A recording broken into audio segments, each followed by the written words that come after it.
You're here because you want to find out how to earn, how to safeguard your royalties, how to look after things long term, and how some of the ground rules are set out. So that's what this panel, I think, are very well versed in telling you.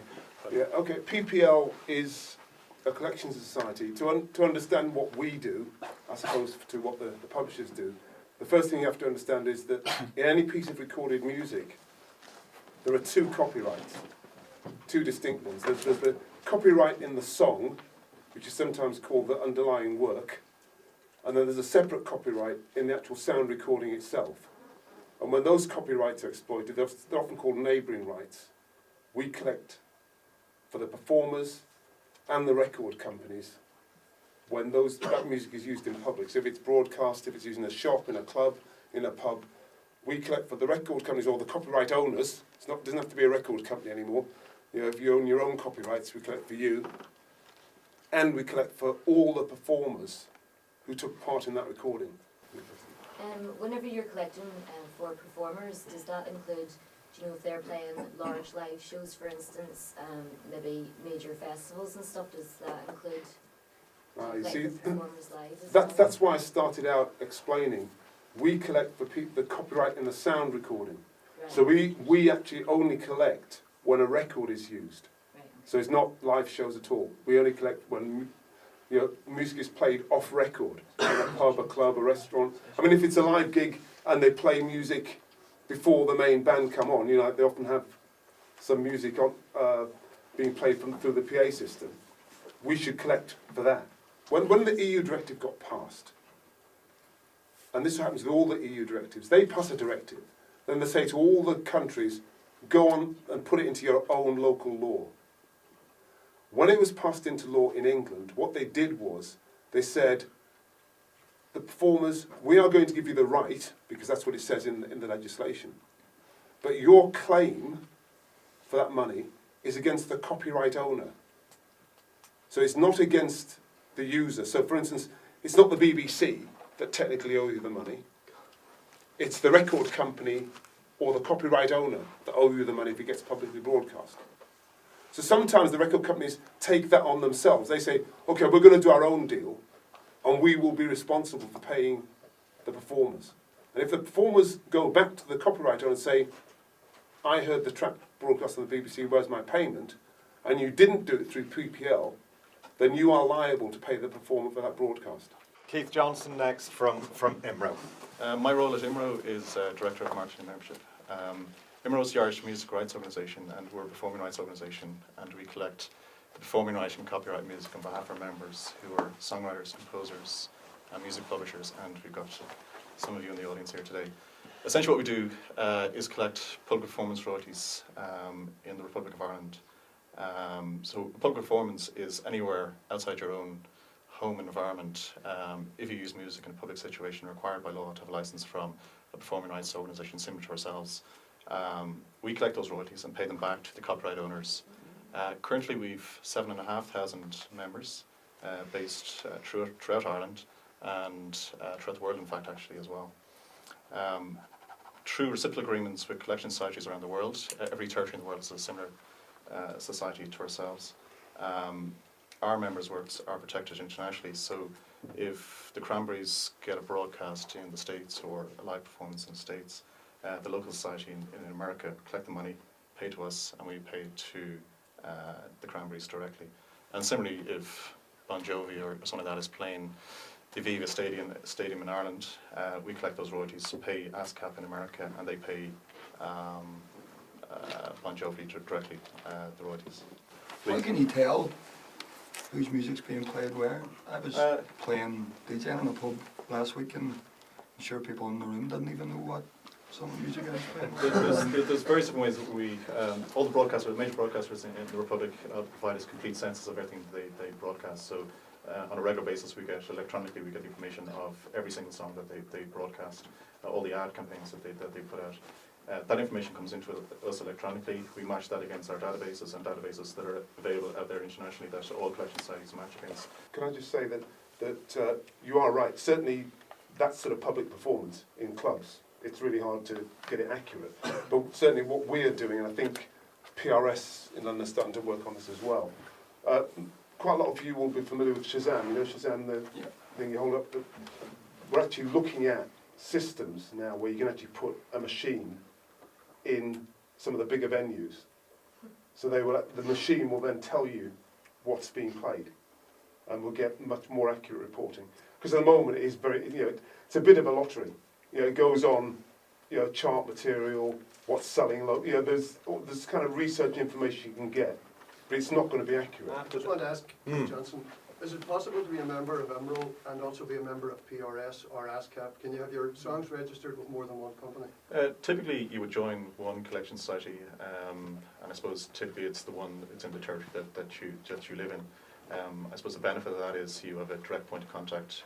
As I say, we're all connected through reciprocal agreements, so you have a query in relation to a broadcast or a performance in a different territory.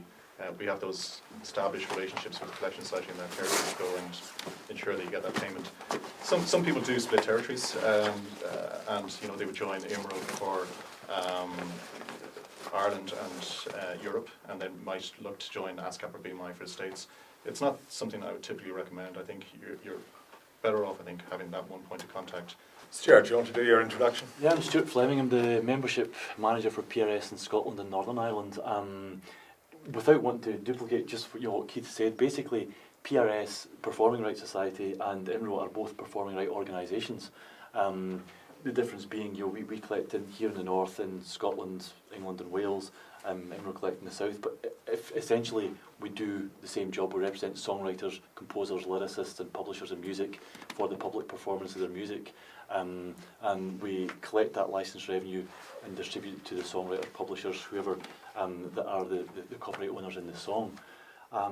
Just for an example, if a track's played on the radio down south, IMRO will collect, even if you're a PRS member, IMRO will collect that income for you, pass it to us and we pass it to you.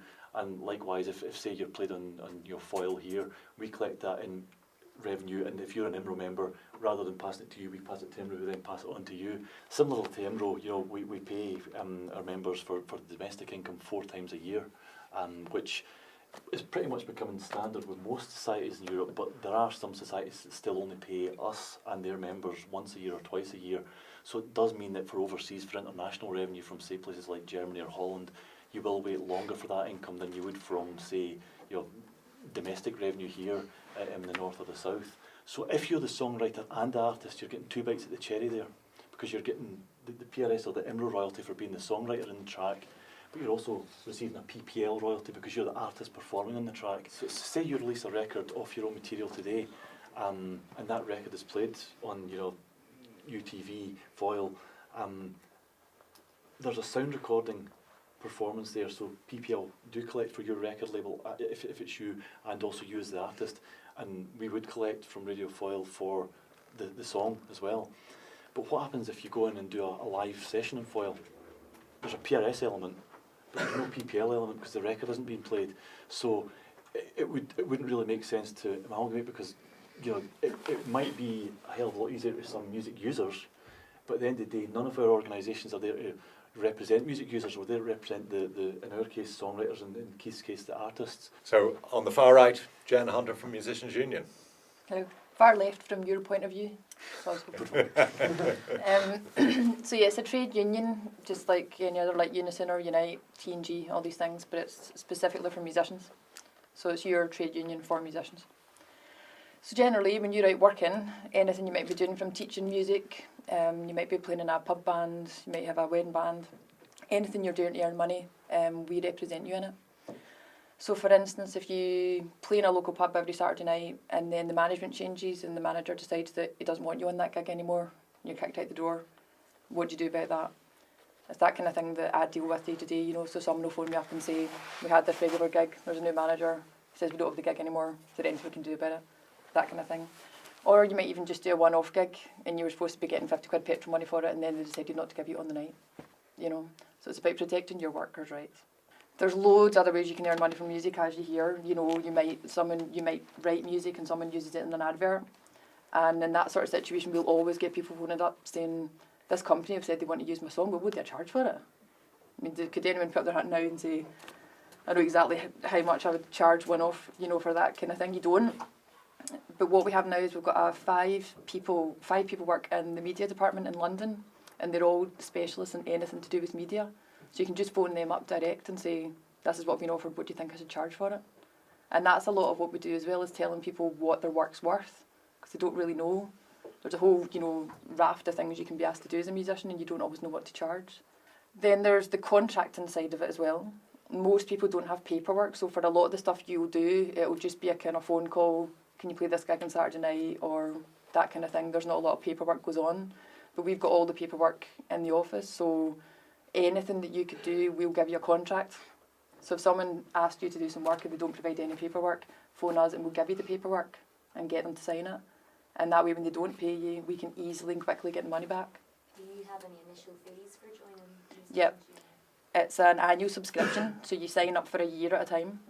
And for students, it's £76 a year. But if you're not a student, it's £153 a year.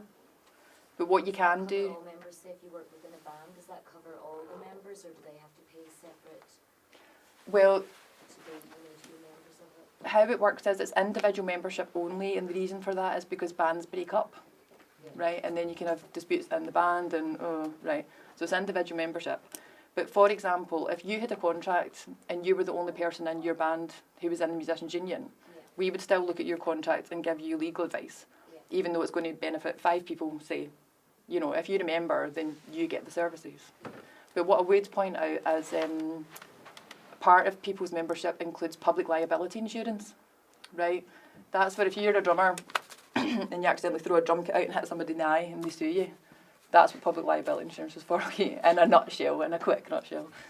So what would happen is if you were the only member, but you're not the drummer, so your band can still get sued, but they're not covered, you're the one that's covered. Do you see what I mean? We will get songwriters coming to us and say, we did this deal 5 years ago, how can we get out of it? It's like, well, you've done the deal, At that point, to bring in a music lawyer who might charge you £150, £200 an hour, to negotiate a contract, at least on behalf of you for the next month, 2 months, 3 months, 6 months, 2 years, it's going to amount into tens, if not hundreds of thousands of pounds. Whereas with Musicians Union, you get free legal advice at day one, you get free instrument insurance, So £150 to a songwriter, to a band, or to an artist sounds like a lot of money. It's 3 pints, it's a couple of pints a week,